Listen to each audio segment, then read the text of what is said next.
Okay, sawa nangu trick nyingine ya kupata wachezaji wa Epic na Showtime. Inabidi uwe na utengeneze kikosi kidogo, yani chenye rating ndogo. Rating ndogo, yani kama iwe unaonekana kama una wachezaji wakubwa, umeona? Sasa kwa mfano mimi hapa nita switch game plan. Nitaweka hii hapa hii. Umeona hii rating hii. Kikosi changu kinaonekana kina rating ya 1130. Umeona? Sasa inabidi ufanye yani kikosi chako kiwe kama hivi. Uonekane kama una wachezaji wadogo hivi. Una wachezaji wakubwa. Umeona? Sasa kama kwenye sababu umeona wachezaji wangu wanaonekana wadogo. Sina wachezaji wakubwa na rate ya 1130. Kwa hiyo unachotakiwa kufanya, inabidi uje kusajili wachezaji hawa wananili hapa standard player list. Hapa unasajili wachezaji wenye viwango vidogo, yani wachezaji wadogo kweli yani. Kiwezekana chukua wale ambao wana hata sura hapa.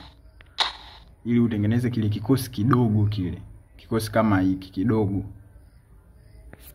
Ukishatengeneza kikosi kama hiki, unanunua na manager mdogo kabisa. Umeona kama mimi manager wangu nilimchukua huyu manager. Umeona playstyle zake ilivyokuwa na ndogo. Alafu sasa mimi nimemwekea ile ndogo kabisa ya ball ile, ambayo inafanya wachezaji wanakuwa na viwango vidogo.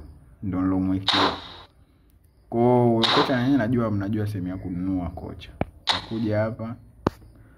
Utakuja standard manager. Mimi nikashuka manager wa mwisho kabisa. Manager wa pili mwisho so wa mwisho. Wa pili mwisho ambaye ni ngoja. Ambaye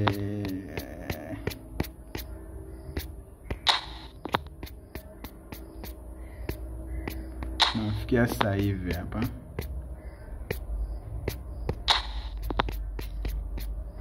Huyu hapa. Huyu usimchukue huyu. Huyu nanili zake kubwa, umeona? Huyu ana kubwa.